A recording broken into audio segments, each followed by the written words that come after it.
Greetings to one and all watching. Confucius, the great Chinese philosopher, has rightfully said that the man who asks a question is a fool for a mere minute, but the man who doesn't ask at all is a fool for life. Both mathematics and science together provide a framework to find answers. Truly, science and mathematics have paved the way for the exploration of the world. They are a result of man's persistent intellectual efforts and are the finest achievements of human knowledge. Like a beam of light, it has penetrated the darkness and dispelled ignorance. It has brought with itself the dawn of wisdom. And thus, to celebrate the very spirit of analytical thinking, reasoning, curiosity, and of course, the fun that comes with it, I welcome you all to Anveshan and Mathemania, an annual celebration of science, mathematics, and technology.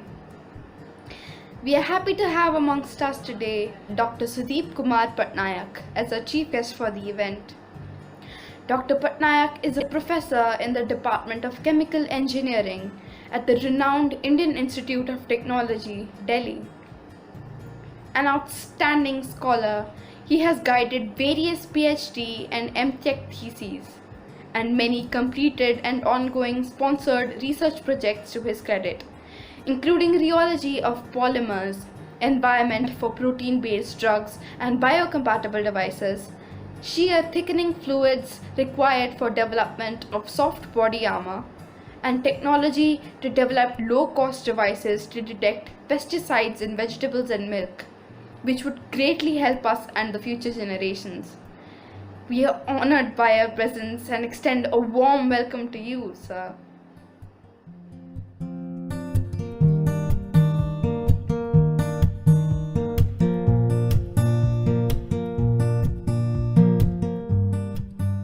What does mathematics have to do with poetry? Not much at one level, but a lot at another. Mathematical language can heighten the imagery of a poem, and its structure can deepen its effect. So let us begin with our first event, Math Verse, where we asked the students of class 6 to play with the structures and forms of mathematics and bring forth their poetic souls. Let the recital begin.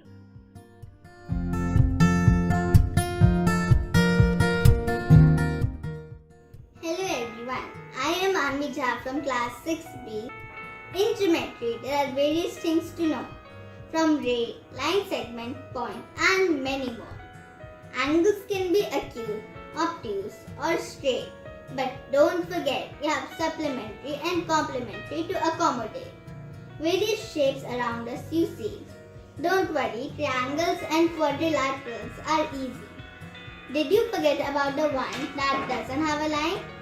It's a circle with radius, chord, and circumference to define. Lines can be parallel, perpendicular, even intersecting. Learning about them is super interesting. Now, let us see this all around in our nature. I'm sure you'll recognize them with great pleasure. Take for example our brilliant sun.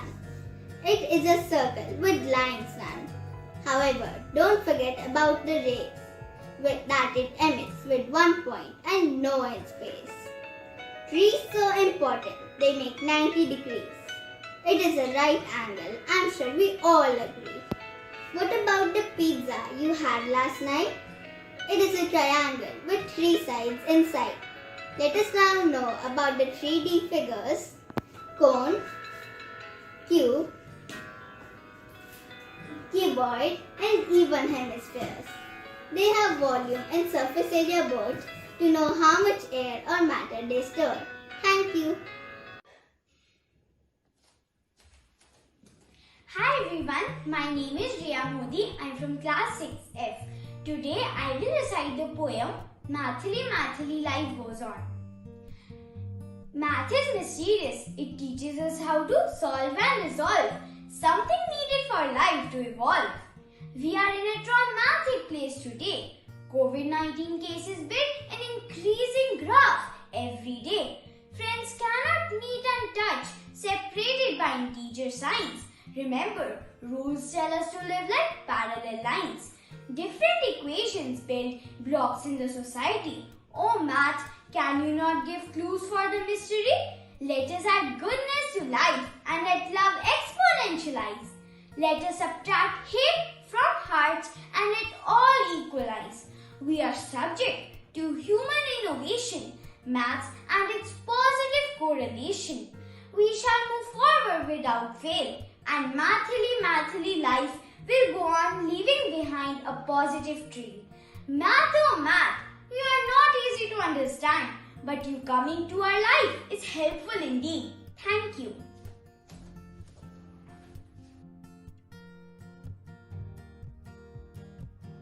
Hello all, I'm Shubhi from class 6B. Today I will be reciting a poem for you. The name of my poem is Math Bake. Add 6 tablespoons of all-purpose flour to give this cake a structure. But how do we know the right amount? Oh wait, we'll count. Put the flour in a tablespoon and then sieve it in a bowl. Multiply it 6 times to reach your goal. Add 2 plus 2 tablespoons of powdered sugar. Add the same amount of cocoa powder. This will make your heartbeat louder. Add in half a teaspoon of baking powder and a pinch of salt. Mix it together and don't let it fall.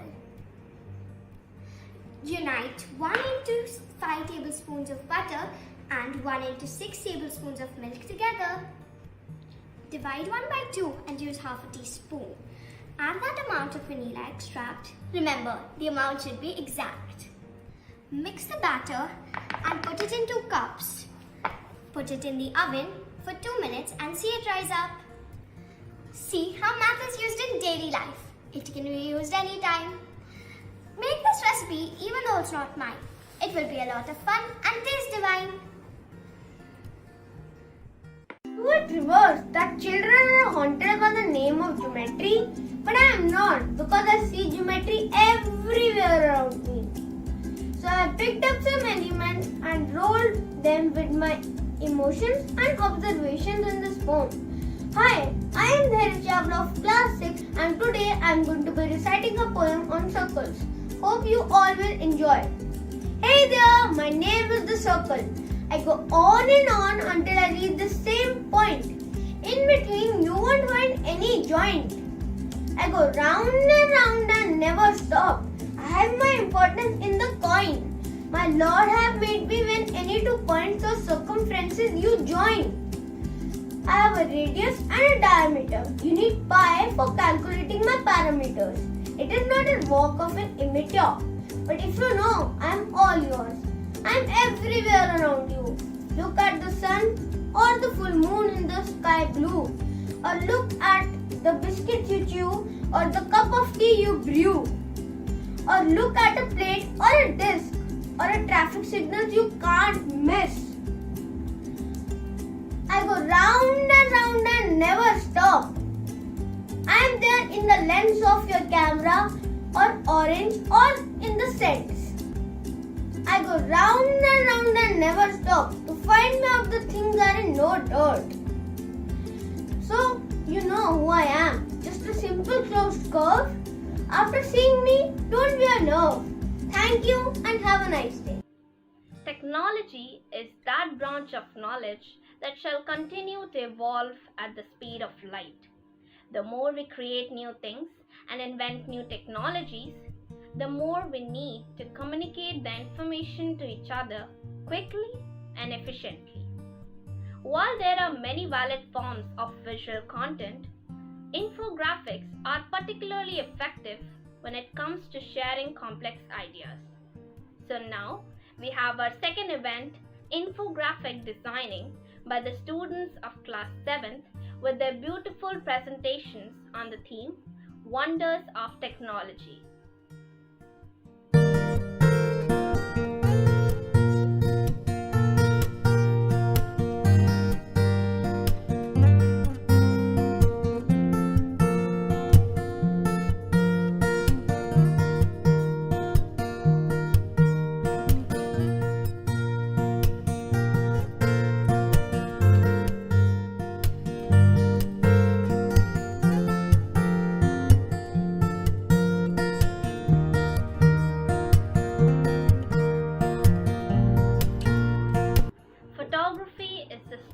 I have failed to put into words, said Destin Sparks.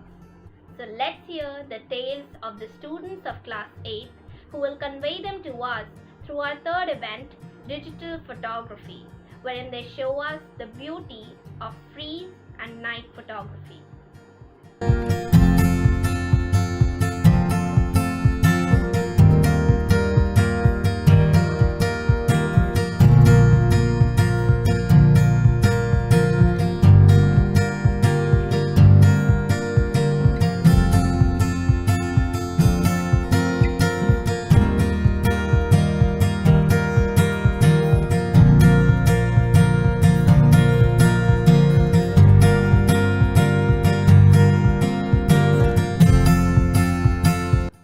Web applications developed during the COVID 19 pandemic have been a great help to the health professionals in our community, advancing their research and analysis and assisting the public in response to COVID 19. Now, let's have our next event, Application Development, by the students of Class 9th who have developed applications on the theme COVID 19.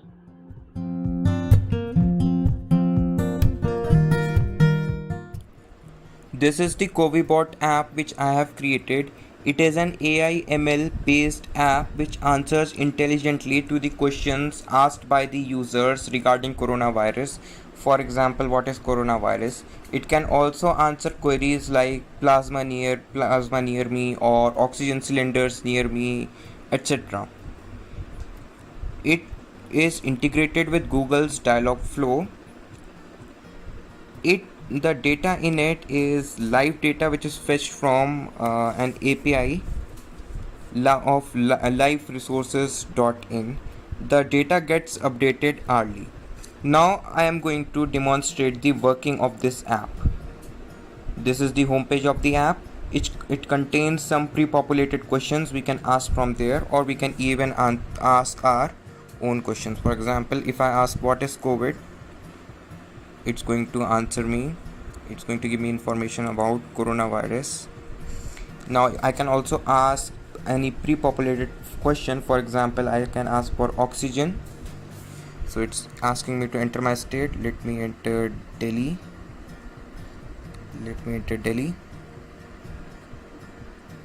Okay, so in my district, let me enter New Delhi.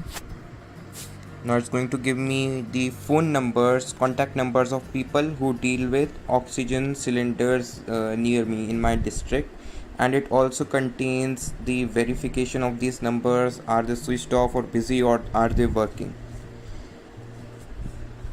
Another thing is it contains a settings page, and here I can switch between dark theme and light theme, so we can customize the UI. I can also increase or decrease the font size. So if I decrease the font size, yes, the font size is going to be decreased. And I can also switch between the languages. Right now it has it has support for only 2 languages, localization for 2 languages.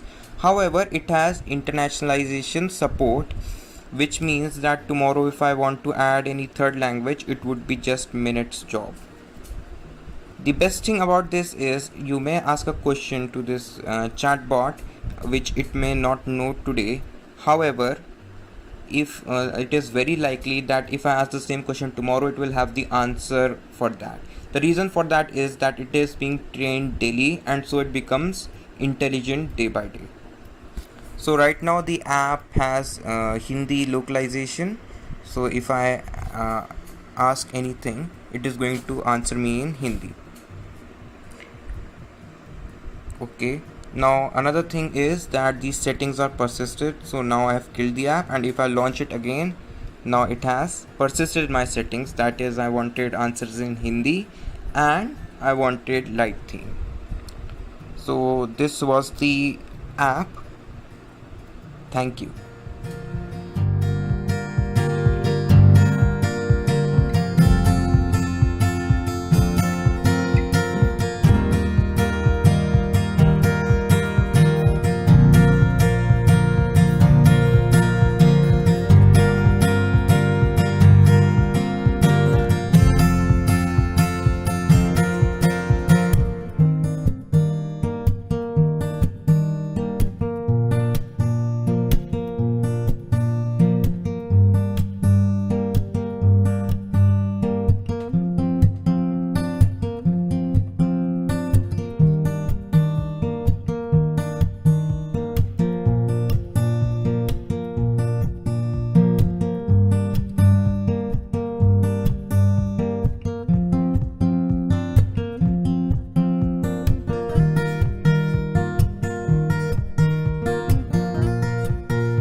Good afternoon, respected teachers and my dear friends. Today I, Aditya Singh of class 9C, is going to present you an app on COVID-19. This is my app named COVID Tracker and this is my icon of the app. I will open the tracker now. This was the loading screen and you can see it is the global stats. So it will show all the countries' deaths, recovered and confirmed cases. So here you can see the total confirmed cases in all the countries and the recovered cases also and the death cases also. So this is the logo of my app, COVID Tracker, and the O, and in the O part I made an image and animated it. So here you can see the all times data of all the countries and with the date also. So you can see the date, and on that date what was the confirmed and recovered and death cases. So here you can also click on the plus icon and zoom it and minimize it according to what you want, according to your zoom level. So here you can see I'm clicking on the plus icon and zooming it.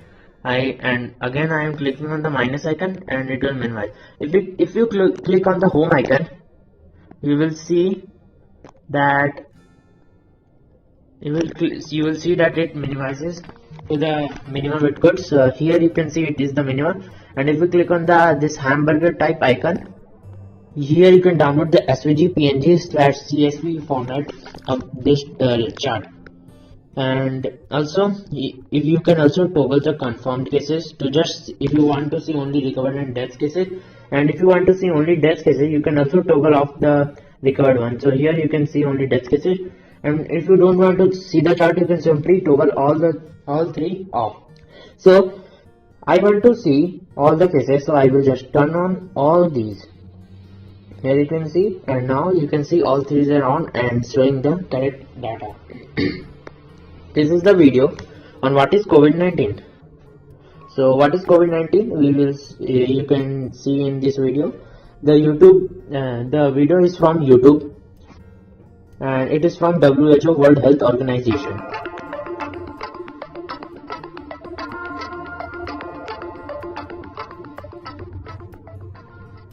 Coronaviruses are a family of viruses. Here you can see the video is running and it's by Dr. Maria van Kerkhove from WHO. And then here you can see another video, but it is about how to protect yourself from COVID-19 virus. And it is also from WHO, World Health Organization. So it is also playable. You can also enable here you can also see the COVID-19 is an infectious disease. Here you can also see the controls, and here is the 3-dot icon if you want to enable the captions. So I will enable the caption, and here you can see caused by a new coronavirus introduced to humans for the first time. The caption is also available. So this video is from YouTube, and this is the last 30 days data of all the countries. Here you can also toggle and off and etc. Same like this one, you can toggle. And the recovery rate is also shown here. Of all the countries, recovery rate is 57%. It is dynamic and shows the correct information when it gets updated. So the top countries affected by COVID-19 is United States, of course, because it has many cases than all the countries. Second is India, because it has 15 million cases, and Brazil 14 million cases, and so on. And to get the data, I used an API which is from a site called covid19api.com. Here is the site api.covid19.com, and there are many sites like this. For example, we have covid19india.org and so on. And the API does what the API just give us information, and we put in JSON format, and we put it together to make an app and etc. JSON is the information. This JSON file gives us the COVID-19 live data, and it updates time to time. So here you can see. Now here is also a dark mode and light mode theme toggle. This is night mode.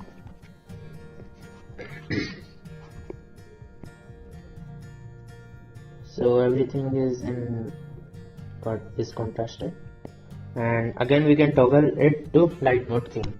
So now I will, and here if you click, you will see all the countries.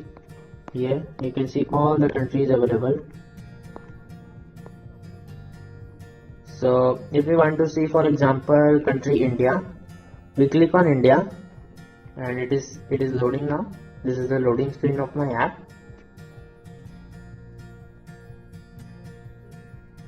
The loading screen depends on your internet speed. So if your internet speed is very fast, it will load very fastly, and if your internet speed is poor and very bad, so it will load very slowly. Here you can see India cases at 15 million cases here, and recovered and deaths is also available, and this all times data is only for India because we clicked on India to see the data. So this all time data is for India only, and again the 2 videos are here, and the last 30 days record is also available. This is also for India. Whenever we click on any country, it will show that country data only. The recovery rate of India is 84%. Here you can see, and top countries affected and the attribution. So here you can also, whenever we enable the night mode, and the loading screen also changes. For example, if we want to see country Hungary, so as you can see, the loading icon is in white color now, and here is the Hungary data, all times data of Hungary country, and this is last 30 data of Hungary country, and recovery rate is 61% of Hungary. So this is my app here, and for example, if you want to see another country, for example Nepal, it will load now.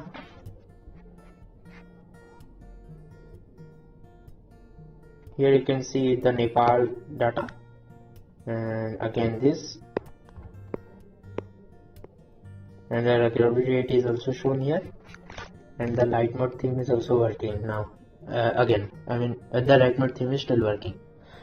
Thank you.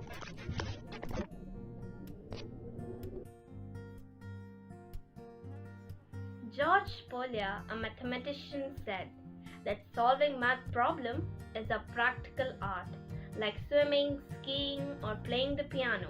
I can learn it only by imitation or practice. Therefore, for our next event, Mathscape, we asked the students of class 10 to present the complex theories of mathematics in the realm of music and sports.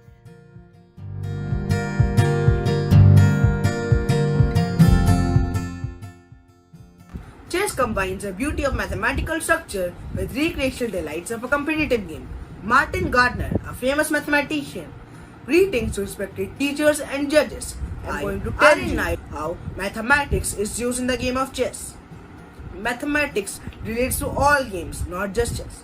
Basically, a ruled game like chess, for example, is like a mathematical axiomatic theory. You start by giving definitions. For example, what you mean by king and queen. You then assume axioms. For example, that the king can only move one square at a time. And then to derive moves that are logically possible given your axioms, keeping in mind the axiomatic objective of finishing with a mat. Broadly, a completed game is like a theorem, even if you lose. So let's start with the basics of chess. A pawn usually moves one square, or it can move two squares at the start of the game. Knights move in L shape. It is the only piece that can jump over other pieces. Bishops move diagonally, any number of squares. Queen moves diagonally, vertically, or horizontally any number of squares. Rooks move horizontally or vertically any number of squares. The first question is, in how many different ways can we place 8 identical rooks on a chessboard so that no two of them attack each other? So we can solve this using the maths concept of permutations and combinations. As you have 8 rooks and 8 columns, and no 2 rooks can be on the same column, each column should have exactly 1 rook. So you can come up with a rook configuration by placing the first rook on some column of the first row, then the second rook on same other column of second row, and so on. The number of configurations is therefore the number of ways you can list the 8 different columns such that each of them is covered and none of them repeats. This is the number of permutations of the 8 columns, which is 8 factorial, which is equal to 40,320. The next question is, Alice and Bob are playing a game on chessboard. Alice starts placing a knight on the chessboard. Then they take turns to move a knight to a new square. First player who cannot move the knight to a new square loses. If both players play optimally, who will win and what would be the strategy? This is an example of game theory, a branch of applied mathematics that provides tools for analyzing situations in which parties, called players, make decisions that are interdependent. The answer is Bob will always win. To prove this, we need to divide the board into 8 4x2 sections like this. From a square in a 4x2 section, the knight has only one legal move to stay in the same section. So after Alice, when Bob will place his knight, he would force Alice to go to the next sections. And as there are only 64 squares and 8 sections, hence at the last 4x2 section, when Bob will force Alice to go to the next section, there won't be any. Hence, Bob will always win. So, the last question is, if a chessboard were to have rice placed upon each square such that 1 grade were placed on the first, 2 on the second, 4 on the third, and so on, doubling the number of rice grains on each subsequent square, how many grains of rice would be on the chessboard at the finish? The answer is mind-boggling, 18 quintillion, which is about 210 tons and can easily cover the whole Indian territory with 1 meter thick rice. So this can be an excellent example of how quickly exponential sequences grow, as well as it can be used to introduce exponents, zero power, capital sigma notation and geometric series. Not only the we use the concept of Pascal's triangle, and while calculating various tactics and checkmate patterns, we use many geometrical concepts. Thank you.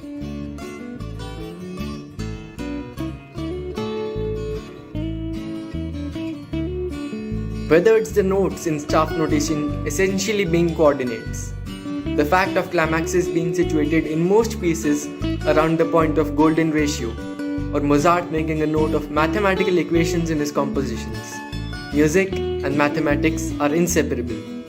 Can we establish any relationship between mathematics and a guitar? Let's see. We begin with basic arithmetic. We can calculate the note of any given fret of a guitar just by adding its number and its string value, and then substituting it by the values given in this chart. The Fibonacci sequence. The Fibonacci series of numbers is 0, 1, 1, 2, 3, 5, 8 and so on. But if we look at the most common chords used in a guitar, they are composed of notes of these values for a given scale. Ratio. The Greek philosopher Pythagoras, by experiment, found out that if a string was halved in length, its pitch increased by an octave. Similarly, a string of 2/3 length increased the pitch by 4 notes. One of 3/4 length increased the pitch by 3 notes. These ratios formed the basics of music theory. Exponents. When finding the differences between the pitch of different notes, in the chromatic scale that is, an interesting pattern is observed. Taking the first note as 2 to the power 0 units, the next note would be 2 to the power 1 by 12 units. The subsequent one 2 to the power 2 by 12 units, ad infinitum. Now let's come to the practical applications of maths in a guitar. Mensuration. It has been observed that the area of the sound hole as well as the volume of the sound box of a guitar impacts the loudness and the richness of the sound produced by allowing more air molecules to vibrate. The rule of 18. To determine the accurate locations of frets while making a guitar, the rule of 18 or 17.817 is used. The first fret is placed 1/18th the distance away from the top. The next one 1/18th of the remaining distance until the desired number of frets are obtained. By doing this, it puts the fret an octave higher exactly at the center of the string. This also gives us a complex yet useful formula. Distance of x equals s divided by 2 to the power x by 12. X is the number of the fret, s is the length of the string, and the distance is that from the bottom end of the string to the fret. Angles. The tuning keys have to be rotated by a certain number of degrees to change the pitch of a string. These angles may be as large as 720 degrees or as small as 90 degrees. But even the slightest change can make discernible differences in pitch. Curves. Finally, the bracing is a very important structure while assembling guitars, as it will greatly affect the quality of sound. Bracings with a steeper curve produce crisper sounds, and vice versa. This is just a glance of the beauty of mathematics and how deeply rooted it is in the world of music. Thank you.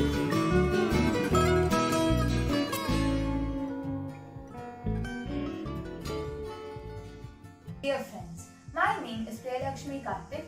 Today I shall be discussing the mathematics used in basketball. It is said that there is poetry in motion.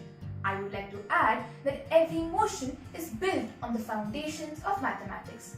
For example, let's take basketball. Now, basketball and mathematics have a lot more in common than we think. For example, let's look at this picture. Here it is said that the angle with which the ball is thrown is nothing but the angle formed between the extensions of the arm and the perpendicular line starting from the hips. The first aspect of mathematics that is used in basketball is geometry. Now, the players may not realize it, but they do use a lot of geometrical concepts while playing. For example, shooting. Now, if we shoot the ball with an angle, say 30 degrees, then the ball will reach a certain height and distance. If we keep increasing the angle, then the height achieved by the ball would keep reducing and the distance covered would keep increasing.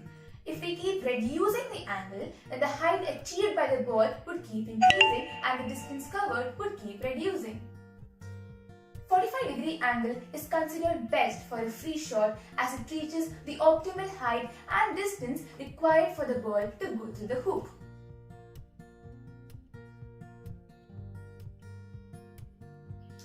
Next is arcs. Understanding arcs will help us determine how best to shoot the ball. For example, we know that by directly throwing the ball at the basket, the ball might not go through the hoop. However, if we throw the ball in an arc, then the chances of the ball falling through the hoop increases. Next is dribbling. Now, when dribbling from a stationary position, we dribble with a lower height so as to minimize the horizontal displacement of the ball. However, while running, we dribble the ball from the hip level so as to increase the horizontal displacement of the ball so that we can run faster.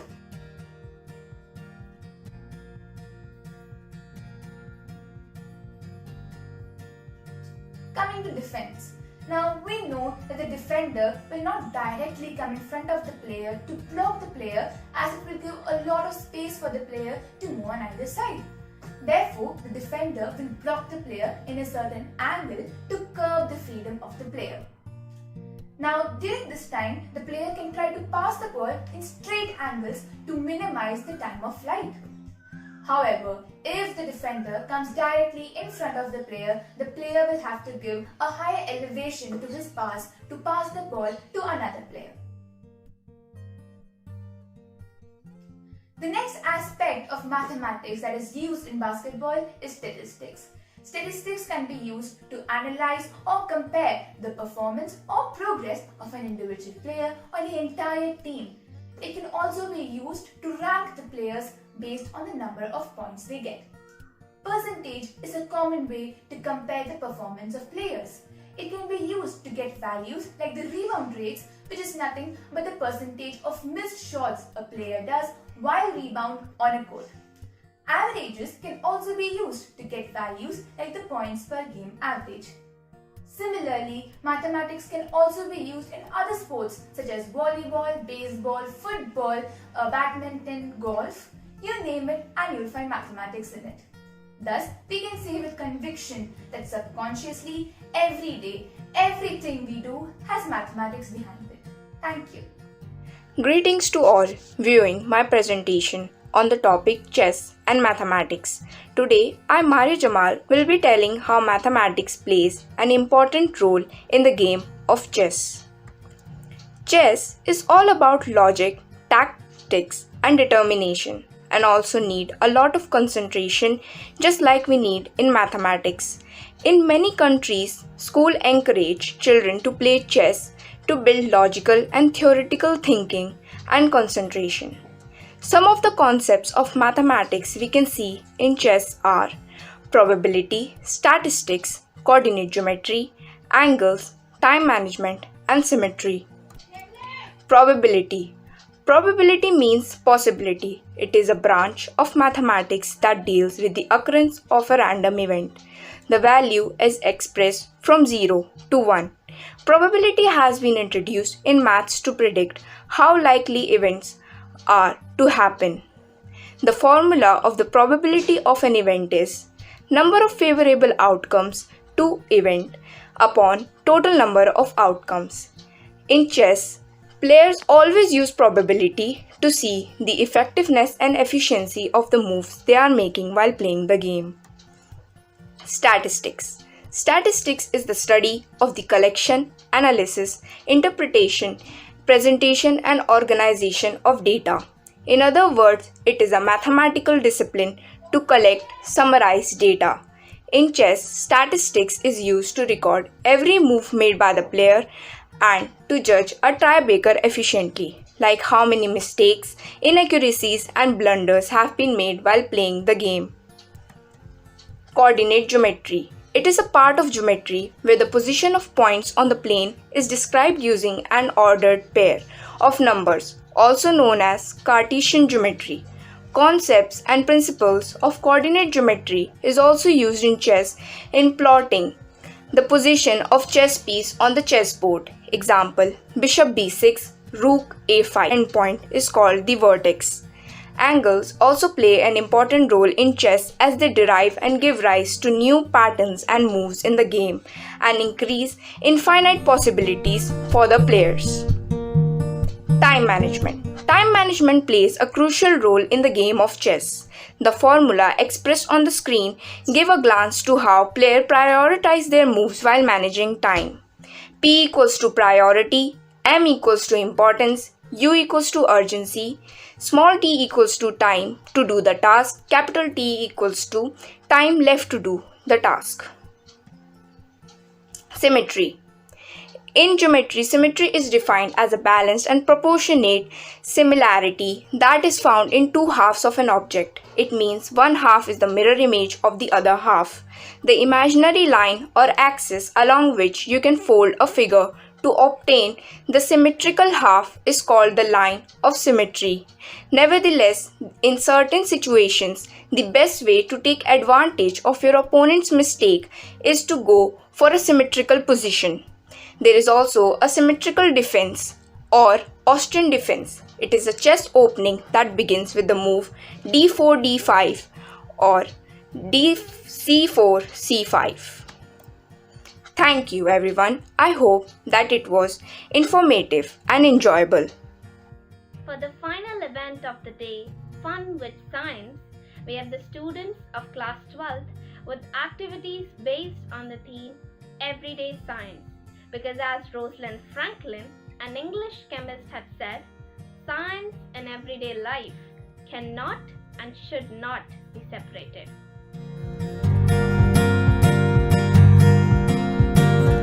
Hello everyone, I am Suhani Mendiratta, a student of class 12. I am going to demonstrate an experiment based on the process of convection. This experiment can easily be performed with the things available in any household. Convection is the process in which hot fluid rises upwards and cold fluid rushes to fill this vacant space. It is the movement of a warmed fluid. First of all, I take a sheet of paper and cut out a circle from it. Now I make spiral marks using a pencil and cut it. It looks like this. I now take a stick and place the spiral paper on the tip like this.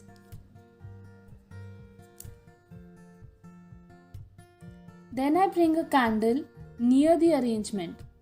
The final setup looks like this. Now I light the candle.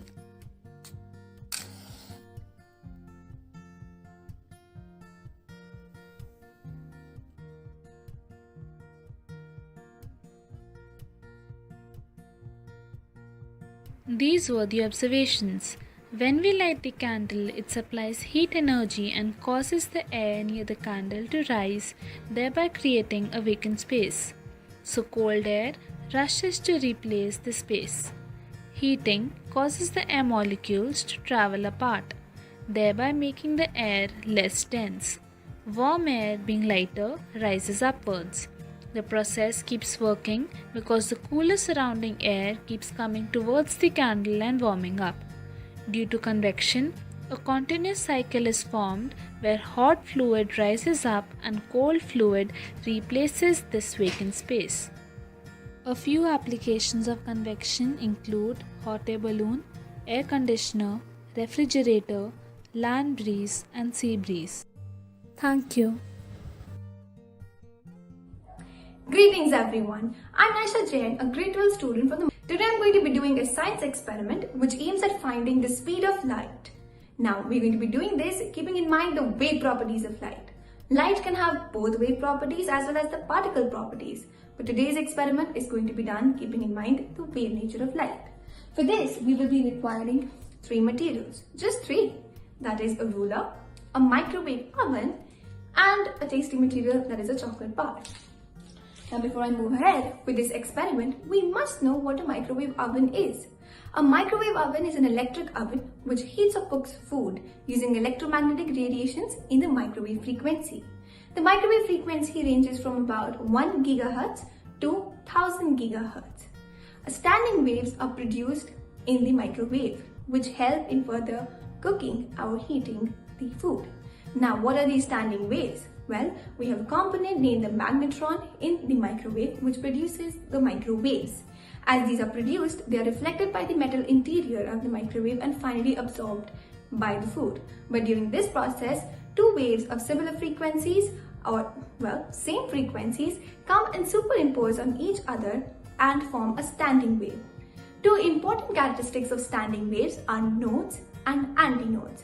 Now these are the 2 things that we are going to be using and keeping in mind while we do our experiment. We're going to be finding the wavelength, then we're going to be multiplying this wavelength with the microwave frequency. As we multiply these 2, we're going to be getting the velocity or the speed of light. And once this is done, well, what's important? Let's go. Alright, so I'm here in the kitchen. Now I have the plate with the chocolate in it, if you can see clearly. And for now, I'm going to be removing the turntable in it. So we're going to remove this and the wheel.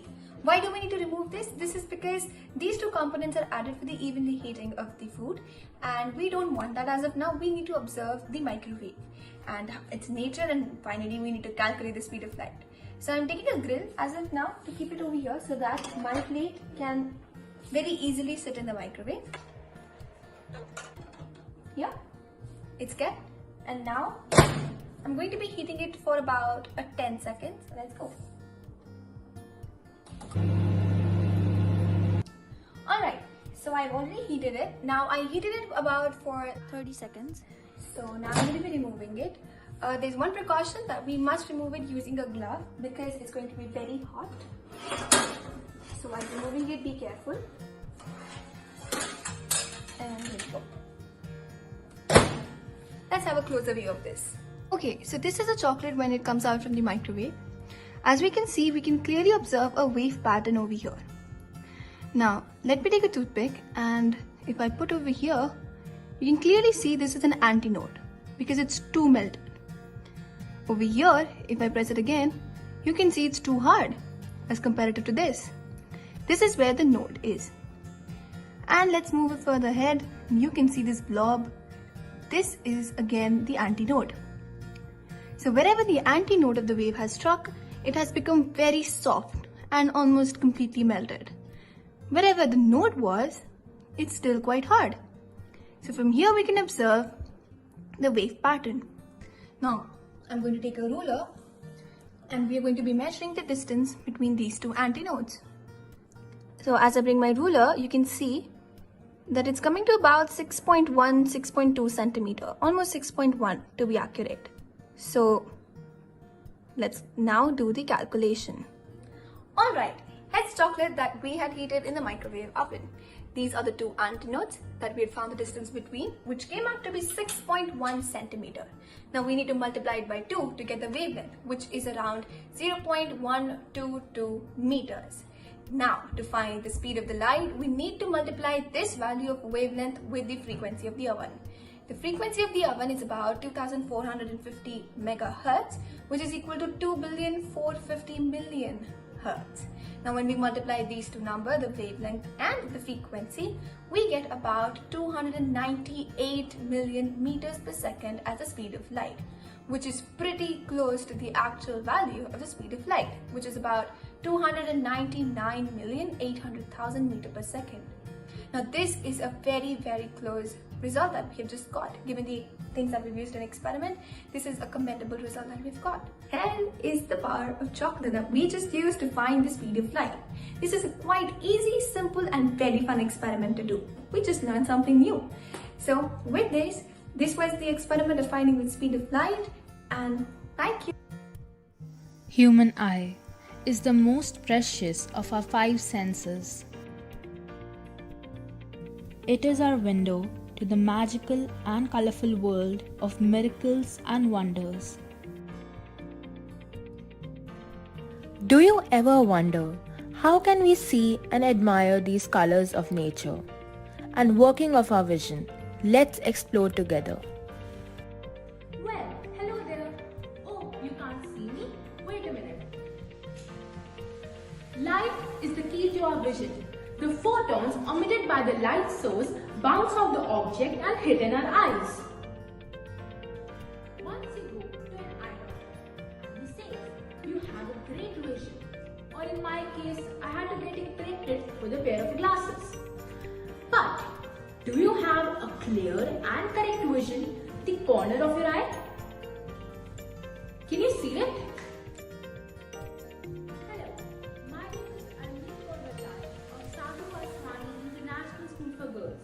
And today we are going to do a really simple activity on our peripheral vision and test our amazing field view.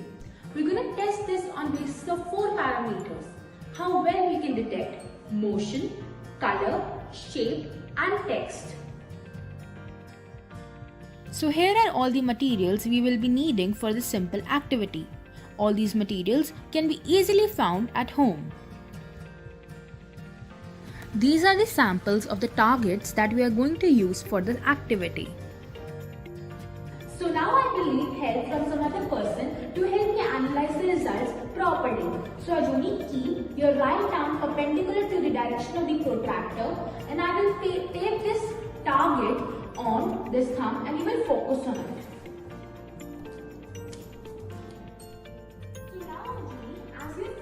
On your right thumb on the target, kindly keep your left arm perpendicular to that out of your peripheral vision.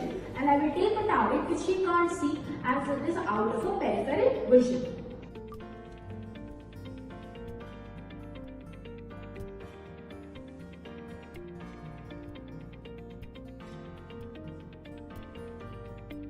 So now let's start. Ajuni, you will move your hand very slowly, and whenever you sense the motion, color and text and shape, just tell me, I will mark that point. Move your hand slowly, let's start.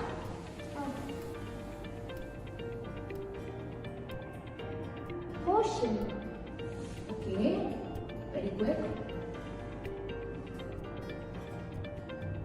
Color is green, I think so. Yes.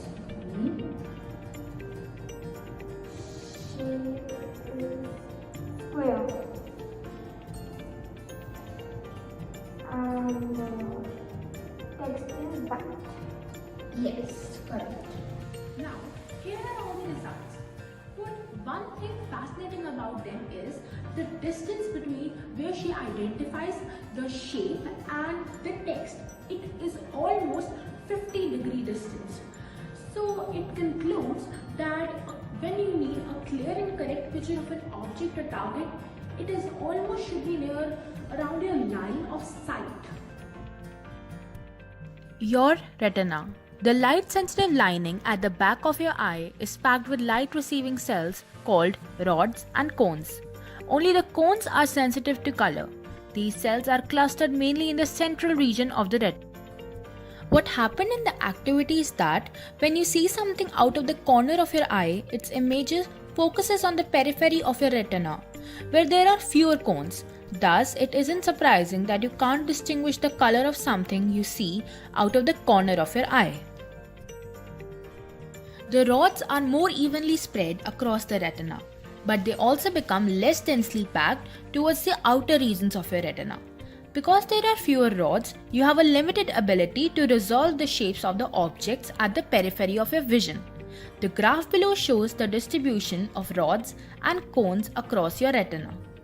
In the center of your field of view is a region in which the cones are packed tightly together. This region is called a fovea. This region, which is surprisingly small, gives you the sharpest view of an object. The amount of your eyeball covered by the fovea is just a couple of square millimeters, similar to the fraction of the night sky that appears to be covered by the moon.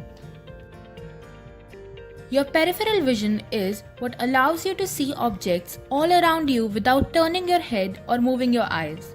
It helps you to sense motion and walk without crashing into things. It is what you use to see something out of the corner of your eye. You can do this activity anytime with your friends or even yourself and analyze the various features of your sense of sight. A very good morning to esteemed judges, teachers and my fellow friends. My name is Tarini Ajit Neki and today I shall be performing an experiment to explain the concepts involved in lava lamps. And without any further delay, let's just get into the process.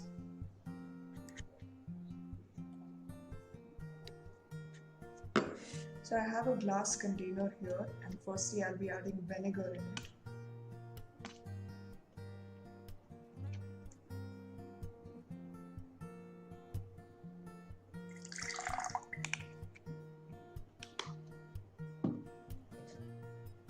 Secondly, I'll be adding vegetable oil.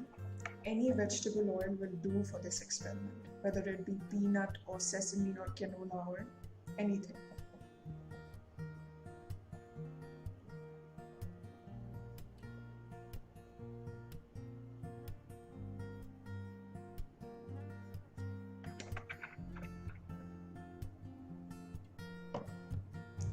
Alright, so we can make two observations here. Firstly is that the two liquids have been separated from each other in the container and that vinegar is at the bottom and oil is at the top. So even if we added oil before and vinegar later, they would occupy the same positions. So in order to explain this observation, we shall introduce the concept of density. And density in simple terms means the area occupied by a substance, or we can say it is used to determine the compactness of a substance. So vinegar in this case is termed as more dense because it is more compact in nature and therefore it settles at the bottom of the container. Oil in this case, which is less dense or less compact in nature, being lighter, anything we can say is placed at the bottom, at the top. Now, the second thing that we observed was that these two liquids have been separated. So now comes the concept of polarity. Polarity is a major concept in chemistry, and vinegar in this case, made up of acetic acid and water, has two opposite ends which are charged. One is the positively charged end and the other is the negatively charged end. So we can say vinegar is capable to combine with the molecules of another substance, because being polar, it will be able to attract the other molecules with the help of its opposite charges, just like a magnet that attracts other magnets with its opposite poles. But oil, on the other hand, is non-polar. It does not have any positively or negatively charged ends. so it will not combine with vinegar and therefore they don't mix with each other. So now I shall mix them, and you'll observe that vinegar will form droplets, but it will not completely mix with oil.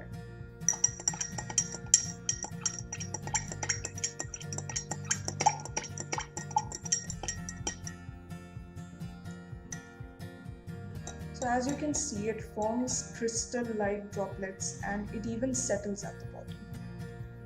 So now I shall add food coloring to it, a major component of this experiment. 2 or 3 drops will be viable, more than that might not help.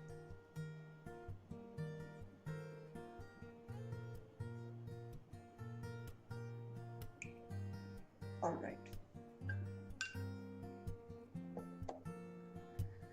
And finally, I'll be adding baking soda with water. Baking soda, also termed as sodium bicarbonate. I have this here. I'll be mixing it with water and we shall see what happens.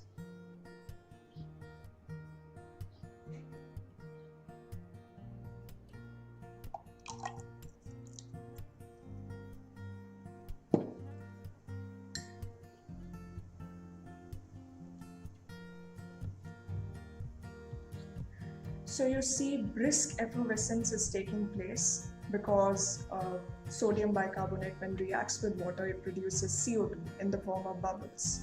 Now these bubbles are sticking with water, and this water gas substrate is obviously lighter than oil, so it is rising up. But when the CO2 gas escapes into the air, water is left behind, and so the droplets go down, as you can see. And as this simultaneous up and down movement of the liquid formed is how lava moves inside lamps that we found in gift shops and which are often quite expensive. This concept also explains how the lava reaches the surfaces of volcanoes, and this is how eventually we'll be able to make our own lava lamp at home. This reaction will last up to 5 to 10 minutes, and since we've been all advised to stay indoors, I hope we make such great initiatives towards science and as well as pass our free time fruitfully. So thank you very much. I hope you all enjoyed it. Greetings. This is Dishika Singhal, Class 12C, and I'll be showcasing some experiments related to static electricity. Hope you enjoy the video.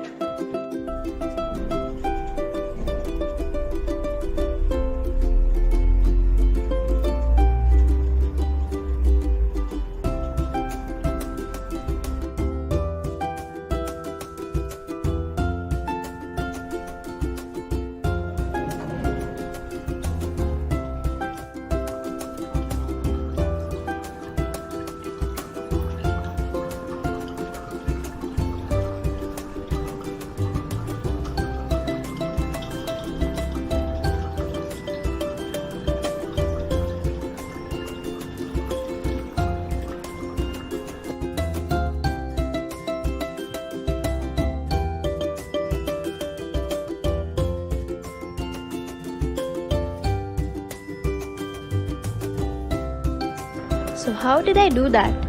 Was it magic? No, it was science. Have a look at this now.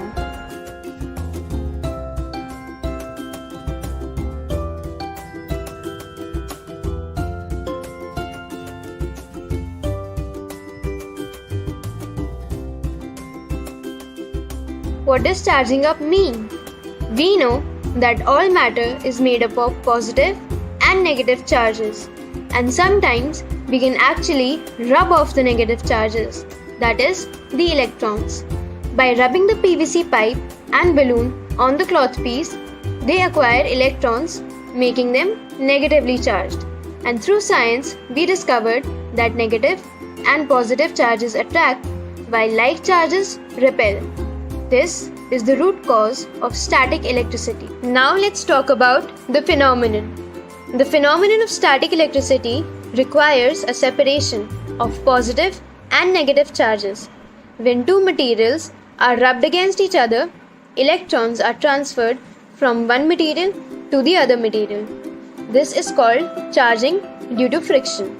Hence, the PVC pipe, balloon, and styrofoam plate are all charged by friction.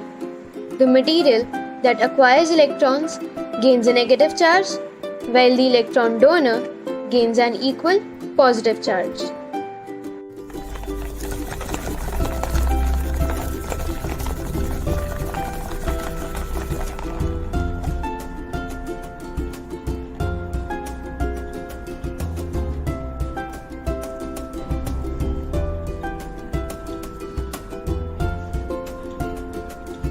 According to the atomic theory, scientists have figured out that the nucleus is positively charged because of the presence of protons and neutrons, and surrounding the nucleus are electrons which have an equal amount of negative charge.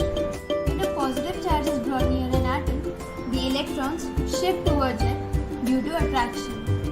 The electrons move towards the positive charge but don't actually leave the atom. This process is called polarization. And when we remove the positive charge, the electrons balance themselves out again. When a negative charge is brought near the atom, the electrons shift towards the opposite side, allowing the positively charged nucleus to be attracted by the external negative charge. And when we remove the charge, the electrons balance themselves out again.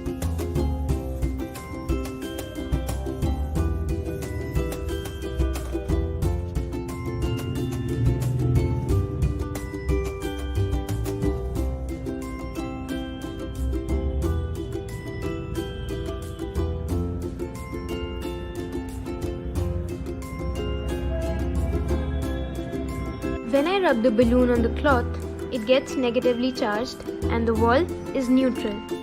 As we bring the balloon closer to it, the negative charges cause the particles on the wall surface to become polarized, making an interaction between the balloon and the wall surface. If we move the balloon away, the wall becomes neutral again.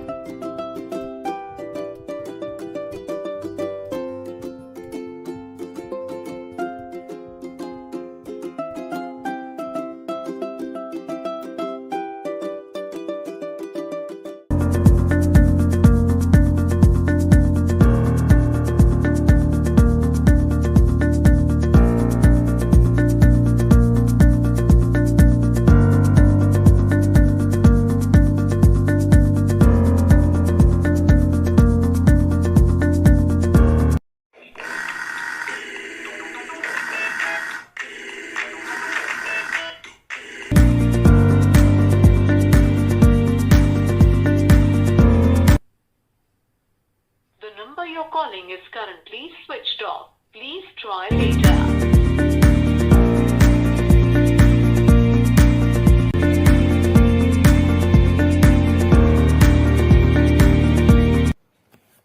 For that, we must understand the concept of a Faraday's cage.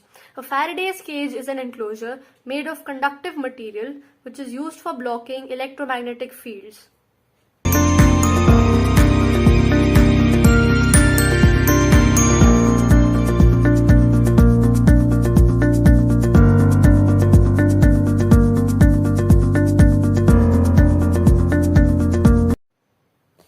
Now you may be wondering, but why does it work? Well, it works because an external electrical field causes the electrical charges within the cage's conducting material to be distributed so that they cancel the field's effect in the cage's interior.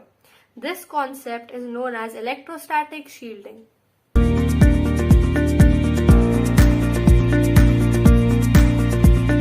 Hence, a Faraday's cage can block the effects of an external field on its own internal contents or the effects of an internal field on the outside environment.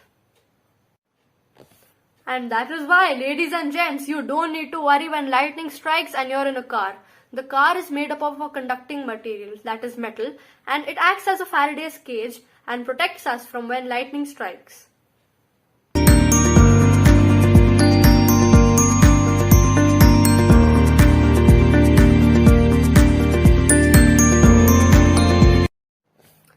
Another very important application of electrostatic shielding and Faraday's cage is that of MRIs.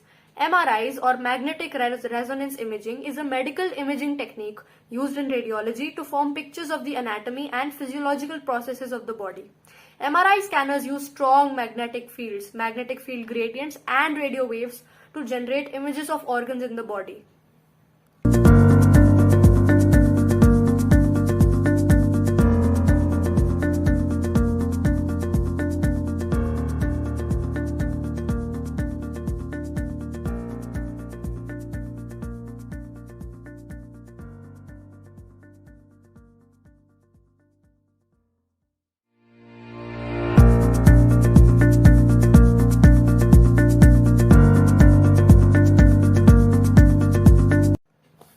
Faraday's also used in MRI scan rooms to prevent external radio frequency signals from causing any distortion to the data coming from the patient.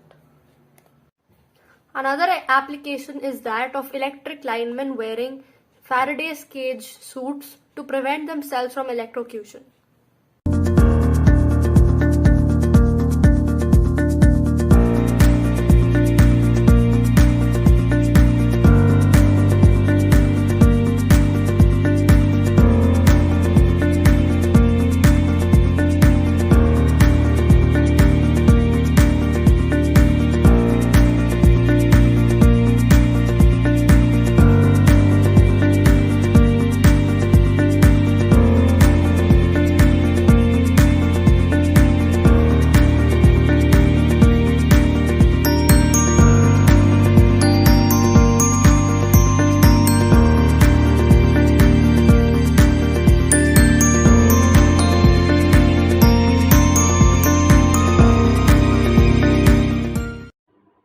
I would now request Dr. Patnaik to kindly address the gathering.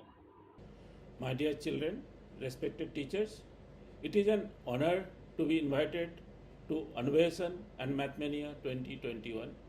Ganbharati School has been organizing this event every year since its inception 2004. In this inter-school competition, children are given some part of real life problems to solve using their basic knowledge in science and mathematics. This is a different scenario than the classroom teaching or evaluation. Here, participants are judged based on their creative thinking, creative drawing, and the application of the basic science in the real life problem. Solving a real life problem is not easy. It requires good understanding of the issues, simplification, and implementation of the existing knowledge. I congratulate all the students for their active participation. Through this kind of event, Ganbharati School is trying to inoculate the joy of learning science and mathematics in students through experiments in the real life situation.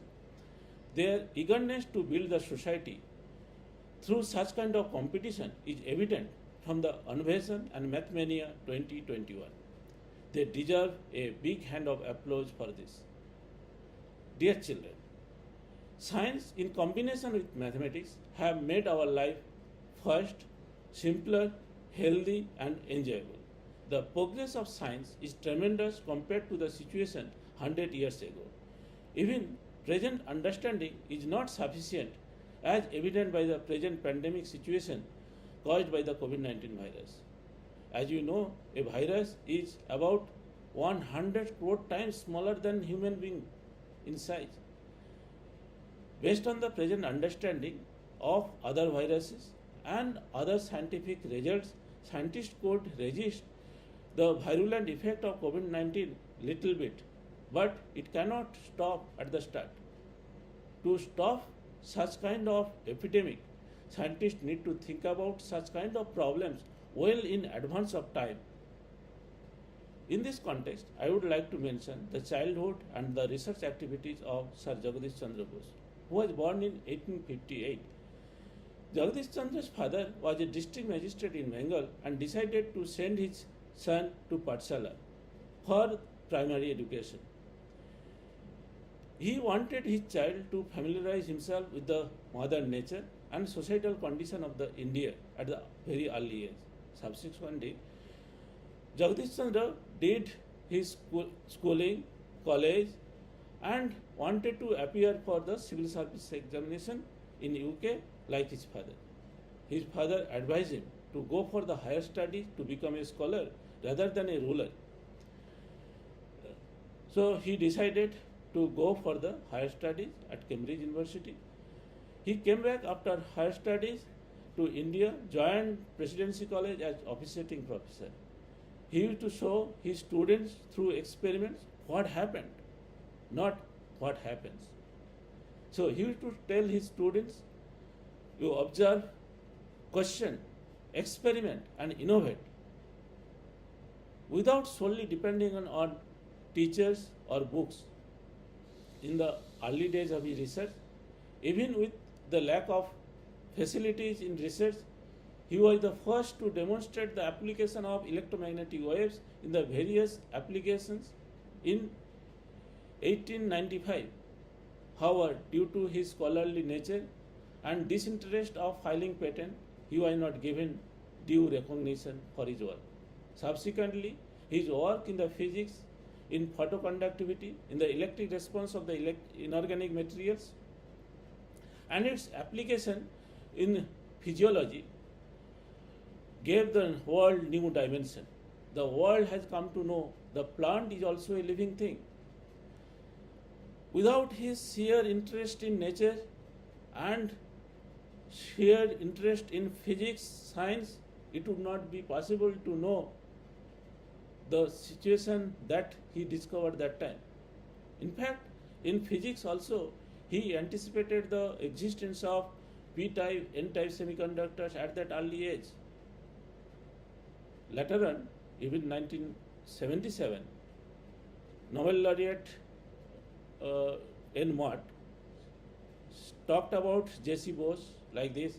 J.C. Bose was at least 60 years ahead of his time.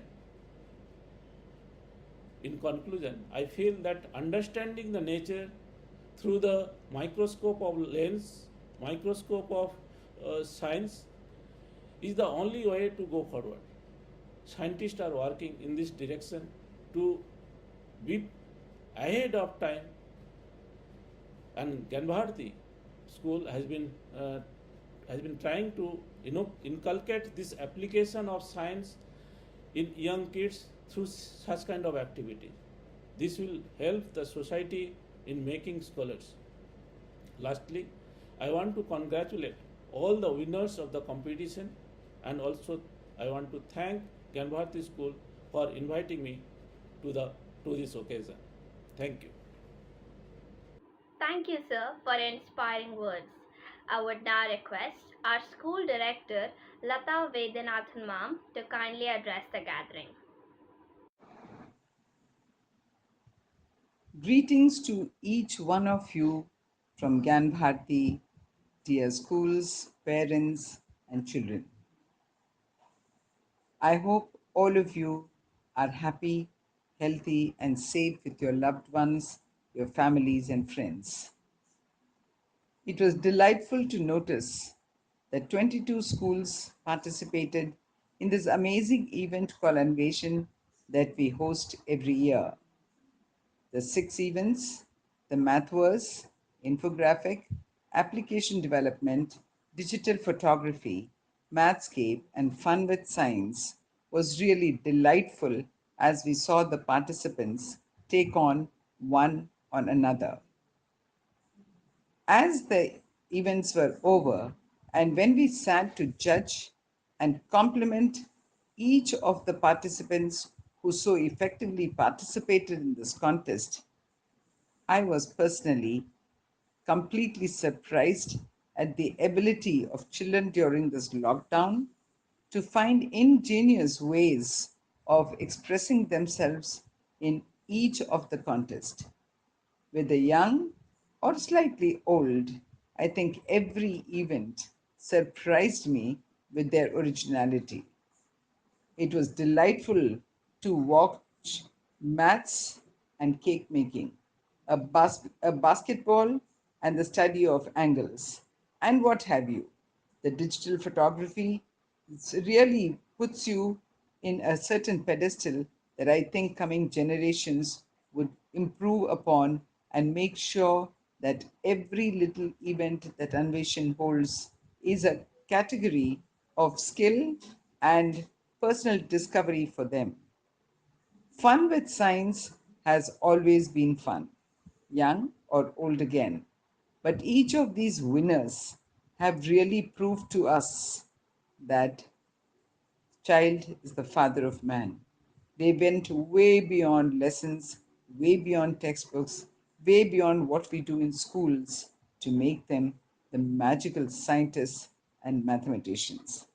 Anveshan actually challenged the teachers. Congratulations to the winners once again, and thank you for your brilliant participation. Thank you, Mom, for your kind words. We shall keep them in mind for our future endeavors. Now comes the most awaited time. I'm sure that all of you must be excited to know the results of the various competitions held today. Therefore, without much delay, we shall now announce the results for the day. For the event Math Verse, the first position goes to Bluebells International School. The second position is secured by Bal Bharti School GRH, and the third position is backed by Birla Vidyaniketan. For the event Infographic Designing, the first position goes to Gyan Bharti School. The second position is secured by Indraprastha World School, and the third position is secured by Bal Bharti School GRH. For the event Digital Photography, the first position goes to the Mothers International School. The second position is backed by Alcon Public School, and the third position is secured by St. Columbus School. For the event Application Development, the first position goes to Navy Children's School. The second position is backed by Indraprastha World School, and the third position is secured by Delhi Public School, Mathura Road. For the event Mathscape, the first position is jointly shared by Cambridge School Srinivasapuri and Gyan Bharti School. The second position is again jointly shared by APJ School, Panchshil Park and Navy Children's School. The third position is backed by Air Force Bal Bharti School, Subrata Park. For the event Fun with Science, the first position goes to Tagore International School, east of Kailash. The second position is jointly shared by the Mothers International School and Sadhu Vaswani School for Girls. The third position is secured by Tagore International School, Vasant Vihar. Last but not the least, the overall winner is Indraprastha World School, Paschim Bihar. Congratulations, much love and gratitude to all who have participated in the events. I take this opportunity to thank all the teachers and my fellow students whose dedication and commitment made this event a grand success, even if it's online. To all the parents and students, we are glad that you joined us today on our journey. Moreover, I wish you all the happiness, peace, success, health, and liberty in all the fields of life. Stay home, stay safe, and take care.